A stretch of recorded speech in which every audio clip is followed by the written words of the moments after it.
Palapakan natin, mahalapain ng mga minamahal. Thank you, Jesus. Thank you, Lord. Sino hindi ba pagod, mga minamahal? Palapakan natin, mahal na Panginoon. Hallelujah! Everybody say hallelujah! Thank you, Lord. Alam niyo mga minamahal, parang pakiramdam ko taga-LA ako. Hallelujah! Thank you, Jesus. Hallelujah. We greet you all in the name of the Lord. Hallelujah. We give double honor and respect to our beloved honorable parents in the Lord, mga minamahal. Without their prayers, walang LA Church. Everybody say amen. Hallelujah. Mga minamahal, hindi ako magtatagal. You can sit down. Hallelujah. Thank you, Lord. Dahil mga minamahal, for all of you na hindi pa nakakaalam, marami tayong mga apostolic churches dito na mahal ang ating gawain, and they love the choir and the mimers. So kahapon kumanta ang ating mimers, kumanta ang choir sa Santa Maria.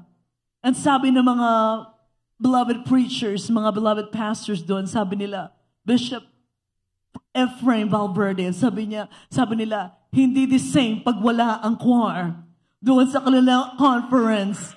Dahil dinadala daw natin ang anointing. Everybody say amen. Everybody say amen. Hallelujah. Sabi ng mga Panginoon, open your mouth and worship Him. Sabi ni David, taste and see that the Lord is good. Open your mouth to worship Him. Taste and see that the Lord is good. Out of your belly shall flow rivers of living water. Pag ikay anak ng Diyos, mga minamahal, you cannot help but clap your hands. You cannot help but sing to the Lord. Everybody say amen. Hindi lahat may boses katulad ni Brother Jeff. Hindi lahat nagpapaawit katulad ating mga awit dito. Hindi lahat mga soloists. Hindi lahat ang boses katulad ni Brother Raymond. But I want to worship the Lord with my hands. Palakpakan mo, Panginoon. With my voice. Hallelujah! When you go home, minsan sabihin mo, bakit parang malungkot pa rin ako? Baka hindi ka umawit ng even one song today. Alam niyo mga minamahal, I was standing there. Ang sabi ko, mahal Panginoon, when in-invite tayo ngayon ni Pastor Liel, Ronaldo Liel at Bell Gardens. Ang sabi nila, please come, please sing, and bring the mimers. Alam niyo mga minamahal, so since kumanta ang ating mga awit, Brother Enzo, Brother Jeff, kumanta ang youth choir, sabi ko, ang ganda ng kanta na yan, papakantahin natin doon sa Bell Gardens. Kumanta ang youth choir, sabi ko, ang ganda ng kanta, yun ang kakantahin. Pagdating ng choir, adults choir, ang daming kanta, Lord. Lahat kasi anointed. Palakpakan mo ba ng Panginoon? Palakpak na pasasalamat. Every song that I heard today spoke to my heart. Dahil I came here empty. I said, mahal Panginoon, punuin mo uli ang aking sasidlan. Lord, fill me once more. Dahil pag lagi kang busog ng sanlibutan, you're gonna come in the house of God. You're empty. You're full, so you don't need anything anymore. Pag busog ka na, hindi ka nakakain. Ulit-ulit.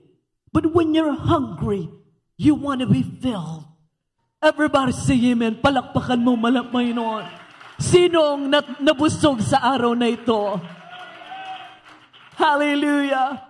Mga minamahal, when the choir sang, welcome to the family. We are so glad you came to give your life, to spend your life with us, to share your life with us. Kung nandito ka sa bahay ng Panginoon, dito sa Los Angeles, sa California, San Francisco, sa Tennessee, sa Toronto, wherever you are in Texas, in New York. Sabi ng Panginoon, when you become part of the family of God, you are spending your time, your life. You're sharing with your life sa kapwa mo, kapatiran. Everybody say amen. You're sharing your life. Kaya nagiging ilaw ang LA Church, hindi lang dito sa ating lugar. Anong lugar to? Carson. Sa Bell Gardens, nagiging ilaw ang ating Los Angeles Church. Everybody say amen. Everybody say amen. Pag sinabi ko say, everybody say amen, si Brother Raymond lang naririnig ko. Everybody say amen. Glory! Glory to God! Hallelujah! Narinig ko nung kumakatataw si Brother Raymond dun sa dagat, yung mga isda na lumalapit. Alam niyo anong isda sa spiritual? Kaluluwa. So when you worship the Lord with all your heart, with all your soul, lalapit ang kaluluwa sa iyo. Palakpakan mo, Panginoon. Baka 30 years ka na nasa LA, hindi pa alam ng kapitbahay mo, Kristiyano ka. Bakit pag nagpupuri ka, hallelujah, praise the Lord. Sobrang tahimik. Walang nakakarinig. Alam niyo mga minamahal, 16 years na kami sa aming bahay. No, 12 years pala, 12, 13 years. Yung aming kapitbahay, hindi conservative sa kanyang political views. Yung buong family na yan, mga Katoliko. Pero bawat linggo, dahil Monday ang pick-up ng trash sa Evansville, Indiana. Every Sunday night, alam nila, nasa church kami. Pagdating namin ng bahay, dahil alas 6, alas 7 na kami darating ng bahay, yung aming basura, nandoon na, nilalabas niya. Grabe mahal ang Panginoon. Sabi naman, Lord, napakabuti mo mahal ang Panginoon. Alam nila, araw-araw kasi nagpupuri, Lord, I love you, God. Umiiyak ako in the presence of God. Nakabukas ang bintana. Siguro sabi, ano ba nangyayari kay Ana? Pero naramdaman nila ang presence of God. The more you get to know the Lord, the more you want to talk about Him. The more you fall in love with Him, the more you want to share the goodness of God. You cannot help but share. So when you come here, you want to share your life sa beloved brethren. Kaya very important, mga minamahal, that you be careful. Yung ating words are powerful. Words either build or destroy. So when you talk to your fellow brothers and sisters, tell them good things, words that build their faith, words that tell them that you value them, you love them. Kaya sabi ng mahal na Panginoon, Jesus loves, God is love. Kaya pag ikay full of the Holy Spirit, full of the Holy Ghost, sabi mo taga Jesus Miracle Crusade ka, you are full of love. Everybody say amen. Because God is love. You cannot be in the church full of the Holy Ghost and not shake hands with somebody. Everybody say amen. You cannot help but love somebody. Everybody say amen. Parang kulang. Everybody say amen. Hallelujah. Open your mouth to praise the Lord. Dahil pag masama ang pakiramdam mo, merong kagalit. Pero pag nag-worship ka na, Lord, I give you my life. Lahat yung worship na yun, lahat ng the Lord's Prayer, lahat when we sing to the Lord, glory to your name, bless the Lord, oh my soul, and all that is within me, bless His holy name. Pag ikay kumakanta, I'm a singer, mga minamahal. Hindi ako pwede mag-isip ng other things pag ako'y kumakanta. When I worship, kailangan itaas kong kamay dahil my body will not respond completely when I don't lift up my hands. When I sing, Lord, I worship you. Lord, I magnify you. Hindi, Lord, I worship you. Lord, I magnify you. No, I lift up my hands. My whole body nag-worship sa Panginoon. Kaya dito tayo tinuruan ng mga pastor, lagi daw pumalakpak. Everybody clap your hands. Hindi katulad ng ibang ng mga Katoliko. From morning to nighttime, wala kang marinig sa kanila. Kaya pag ikay totoong Kristiyano, you are alive. Lagi kang, kahit fasting ka, buong araw mga minamahal, fasting ako. Pero nararamdaman ko, the Lord is here. Malakas si Sister Ted. Hallelujah! Because the Word of God is my food. Your fellowship is my strength. That's my food, mga minamahal. So I cannot be in Los Angeles on a Sunday and not be in the house of God. Everybody say amen. Hallelujah. I just wanted to share, mga minamahal, how blessed I am while I was standing there worshiping. 40 years ago, when we started, 45 years ago, yung maliit pa lang ang church, ang Dearest Mama, Dearest Papa, lagi kaming nasa harapan. Right, Kuya Bong? Lagi kaming nasa harapan, mga minamahal. Kaya hindi pwedeng tumayo, hindi pwedeng lumingilungon, dahil kitang-kita ka na everybody. So here, nabago, nasa likod na kami. Kaya mga kapatiran, very, very disciplined ang kapatiran. Pero pag wala kami, kahit wala kami mga minamahal, you're disciplined to love, to share, to worship the Lord. Palakpakan natin, mga Panginoon. Hallelujah. So while I was standing there, sabi ko, mga Panginoon, yung mga awitin na ito, hindi alam ng mga beloved brethren, you're speaking through the words that we sing. We are very careful, Dearest Mama and Dearest Papa, sa mga awitin ng choir. We cannot just sing any song, mga minamahal. We cannot just pick one song for the children's choir, for the youth choir. Kailangan galing sa mahal na Panginoon, kailangan God focus. Dahil maraming songs na ngayon, wala kang mararamdamang presence of God. Why? Sinulat yun para mabenta. Hindi sinulat dahil they were anointed by God. So when the choir is singing, worship the Lord, mga minamahal, in the beauty of His holiness. Everybody say amen. Everybody say holiness. Everybody say holiness. Hindi ka pwedeng magpakabanal-banal. Hindi pinaglalaroan ng holiness. Because holiness, sabi ng mahal na Panginoon, He is holy. So we should be holy like Him. Holy living, mga minamahal, hindi nasa damit. Holy living is what's inside of you. Comes out of you. Everybody say amen. So meaning, wala kang kagalit. In the church of God, lahat ay best friend mo. Sinong lahat best friend dito? Palakpakan ng mahal na Panginoon. Everybody is your best friend.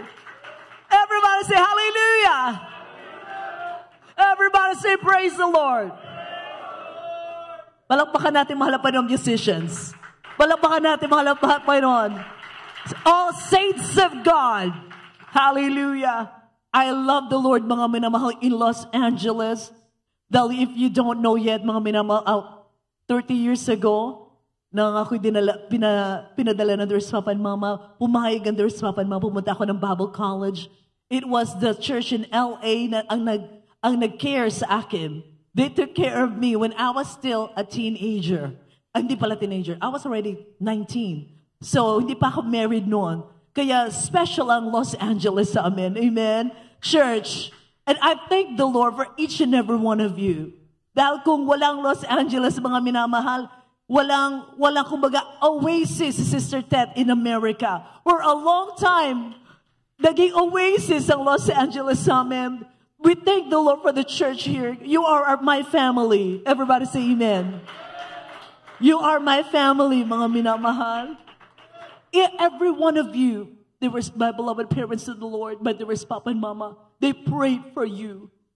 So every time you testify, you're lifting up the name of the Lord. There's something that's missing in the American church. Alam mo sa America, mga minamahal, they don't have testimonies anymore. They don't have testimony part. There's worship, there's word, but no testimony. Kaya sabi nila, weak ang church ng America. But the church in LA, palakpakan mo mahal na Panginoon. Hallelujah! Hallelujah! Hallelujah! You are full of the Holy Ghost. Hallelujah! It's a church that is revived because that what comes out of us galing sa mahal na Panginoon when we worship the Lord kanina pang 9 o'clock. Hallelujah! And some of us fasting pa. Alam ko marami sa inyo fasting, mga minamahal, that we were trained on Sundays. We fast, we give that whole day sa mahal na Panginoon. Kaya pagpalain kayo ng mahal na Panginoon. I pray, mga mahal na Panginoon, blessings upon you for the church here in LA. The Lord is coming, mga minamahal. Jesus is coming soon. In 1 week, we know there were 3 people 1 week and a half ago. 3 tao ang kilala namin na kinuha ng mahal na Panginoon just in America. Isang 6-month-old na bata. Isang 31-year-old, kilala niyo siya. At isang 61-year-old. Ganon kaikli ang buhay. Bakit tayo nasa bahay ng mga Panginoon? Why are we in the house of God? So that when the Lord takes us home, we are ready to meet the Lord. Everybody say amen. It is preparation, mga minamahal. This life is a preparation. So when the Bible says, forgive right away. Right away. Do not let the sun go down upon your wrath. Because you don't know when it's our turn to go next. Everybody say amen. A 6-month-old baby died in her sleep. And a 61-year-old died. 1 night lang ang kapagitan, mga minamahal. She wasn't very sick. She was throwing up. She had a fever. The next day, she did not wake up. Yung 61-year-old, sabi ng mga Panginoon, life is a vapor. Ang buhay daw ay parang, ano ang vapor sa Tagalog? Singaw. Everybody say, take a deep breath, mga inhale. Exhale. Hindi sa'yo yan. It belongs to God. Give that life to the Lord today. Palakpakan natin, mahal pa ng mga minamahal. Palakpak na parang buhay ka. Palakpak na parang taga-LA. Palakpak na parang Sunday. Hallelujah! Thank you, Jesus. We love you all in the Lord, mga minamahal. I pray, mga minamahal, as we go, the mimers, they're waiting for the mimers. Dahil pinagpala ang ating LA church, may mga mimers tayo. They want the mimers to worship the Lord at Bell Gardens, sa Mexican Hispanic church, mga minamahal. Let's pray for them as we pray for you. Mga minamahal, pray for us. 1 week from now, nasa Pilipinas na kami. We will greet you from Luneta. Or Marikina pala. We love you, mga minamahal. Palakpakan natin, mahal na Panginoon. Hallelujah. Thank you, Jesus. God bless you, Brother Ted. Hallelujah. We love you, mga minamahal. But Jesus loves you more. Amen. Thank you, Jesus. We will see you next year. Glory to God. Hallelujah. God bless you. Praise the Lord. God bless po sa ating beloved Ted Olmeda Smith.